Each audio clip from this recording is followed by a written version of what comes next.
La chronique bourse, la quotidienne Zone Bourse, Anthony Bondin.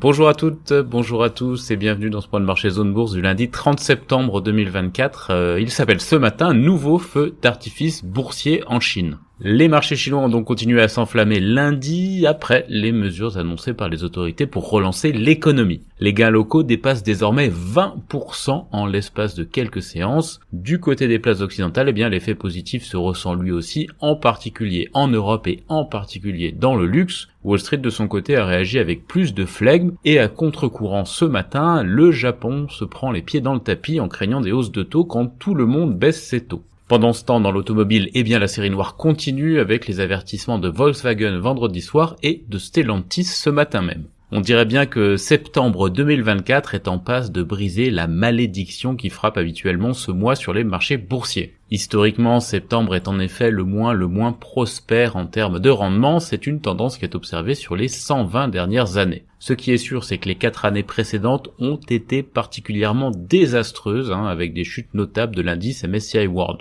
Moins 4,5% l'année dernière, moins 9,5% en septembre 2022, moins 4,3% en septembre 2021 et moins 3,6% en septembre 2020. Cependant, avec une progression de 1,8% à l'aube de la dernière journée de septembre 2024, tout porte à croire que nous serons épargnés par une 5e année calamiteuse. Alors sauf bien sûr si un événement cataclysmique se produit, par exemple une guerre au Proche-Orient, l'avènement de technodictateurs ou l'assassinat d'un candidat à l'élection présidentielle américaine, mais fort heureusement, tout cela relève de la fiction. D'ailleurs, je suis d'autant plus confiant que le 30 septembre, c'est la Saint-Jérôme. En effet, personne n'oserait gâcher la fête de Jérôme Powell qui a été canonisé par Wall Street il y a quelques jours après le miracle de la double baisse des taux directeurs. Les marchés actions ont donc profité de la semaine précédente pour effacer un début de mois très compliqué, mais les gains ont été quand même fort disparates. Alors par ordre décroissant, il faut commencer évidemment par citer la Chine, où l'indice MSCI China a bondi de 17% en 5 séances. Pékin a enfin sorti l'artillerie lourde pour redynamiser sa croissance, et ça s'est vu. La multiplication des mesures a convaincu les investisseurs que cette fois, c'est la bonne. C'est une hausse qui est brutale, sans doute excessive d'ailleurs, mais qui illustre bien la force des attentes après 3 années de disette boursière en Chine. Entre le pic de mars 2021 et le plus bas du début du mois de septembre 2024, les actions chinoises avaient tout simplement perdu en moyenne 50% de leur valeur. Derrière la loco chinoise, l'Europe a pris le train en marche. Le rebond des valeurs surexposées à la Chine ou à la croissance mondiale comme le luxe, l'automobile ou l'industrie a fait décoller les indices. On a notamment eu des gains de 4% pour le DAX allemand ou pour le CAC 40 français. Et au final, c'est le marché américain qui a fait preuve du plus grand flegme face aux multiples annonces chinoises. Le S&P 500 n'a progressé que de 0,6% et le Nasdaq 100 de 1,1%, c'est presque rassurant quelque part. D'autant que ce matin, les actions chinoises poursuivent leur rattrapage de façon toujours aussi spectaculaire. Les gains du CSI 300 dépassent 6% à l'heure où ces lignes sont écrites. L'indice de Shanghai et de Shenzhen est dopé par l'annonce de l'assouplissement des règles d'accès à la propriété et par la réduction du coût des crédits immobiliers existants. Il s'agit en fait des relais concrets des nouvelles directives du pouvoir central. Le double effet Chicoule en quelque sorte. Oui,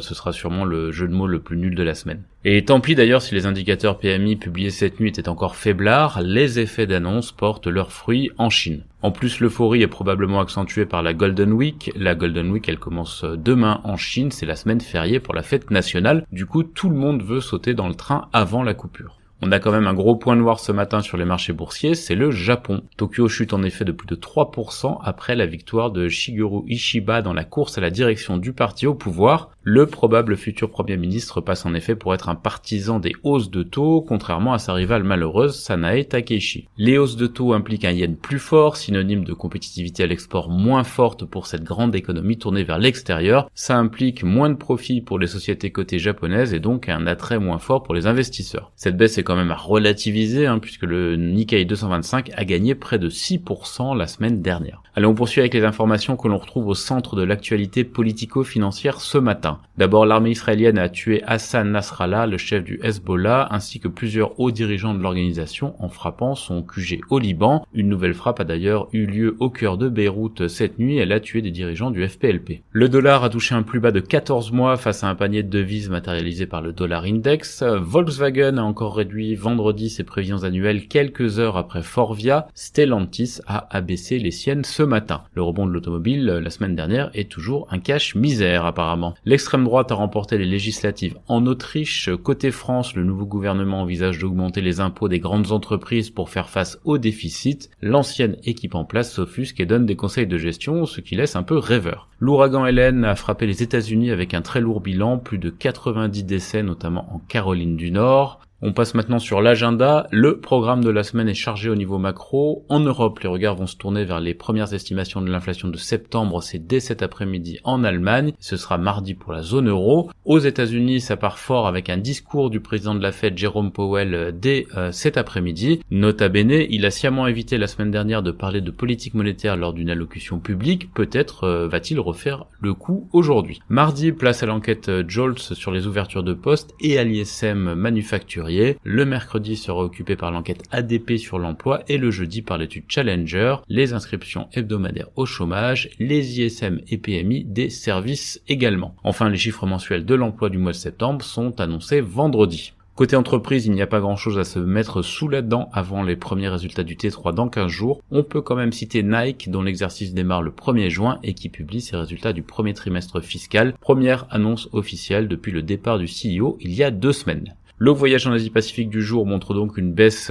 qui s'est accentuée à Tokyo. On est à moins 4,8% en fin de séance au Japon. Le gain pour le CSI 300, c'est 6,9% à l'heure où j'enregistre. Ça fait quand même un différentiel de près de 12% d'écart de performance sur une seule séance, c'est considérable. Hong Kong prend 2,9% et Sydney progresse de 0,5%. L'Australie profite de la force de traction de ses minières parce que si la Chine se réveille, eh bien la demande en matières premières va accélérer. En revanche, l'euphorie chinoise ne prend pas vraiment en Corée du Sud où l'on perd 1,3%, ni en Inde, moins 0,8%. Les indicateurs avancés européens, eux, ils sont hésitants avec un biais baissier. Dans l'actu des sociétés en France d'abord, Stellantis révise donc à la baisse ses objectifs et ses perspectives pour 2024. Vivendi a couvert sa dette obligataire avant son éventuelle scission. Le Dupixent de Sanofi est le premier médicament approuvé aux États-Unis pour le traitement de la BPCO. Equasens anticipe une reprise de la croissance de ses revenus au second semestre après un premier semestre difficile. Et les actionnaires et les créanciers d'Atos ont approuvé le plan de sauvegarde. Carmat a levé 10,3 millions d'euros à 1,60 € pièce, ce qui lui donne du financement jusqu'au début de l'année 2025. Valerio Therapeutics acquiert Mglev Therapeutics.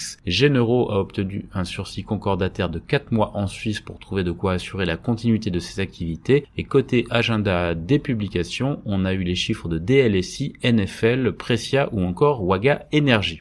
Ailleurs en Europe, les sociétés Volvo Cars, Uber, Rivian et Iberdrola notamment soutiennent les projets de l'UE pour viser à interdire les moteurs à combustion d'ici 2035. Le PDG d'Unicredit a participé à une réunion en visio avec la Commerzbank selon plusieurs sources.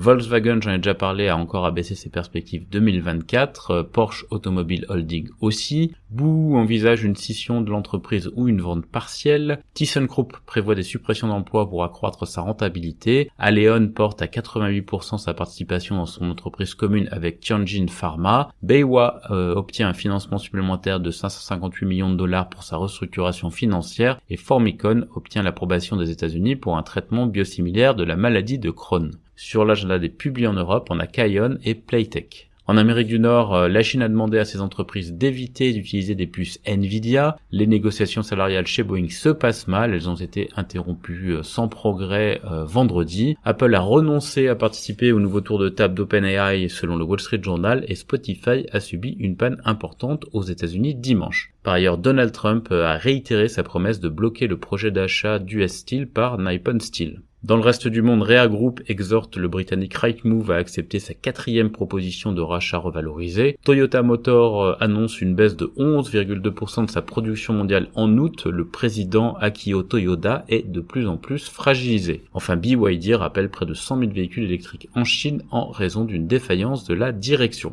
Voilà, c'est terminé pour ce point de préouverture de la première séance de la semaine. Bonne journée à toutes et à tous.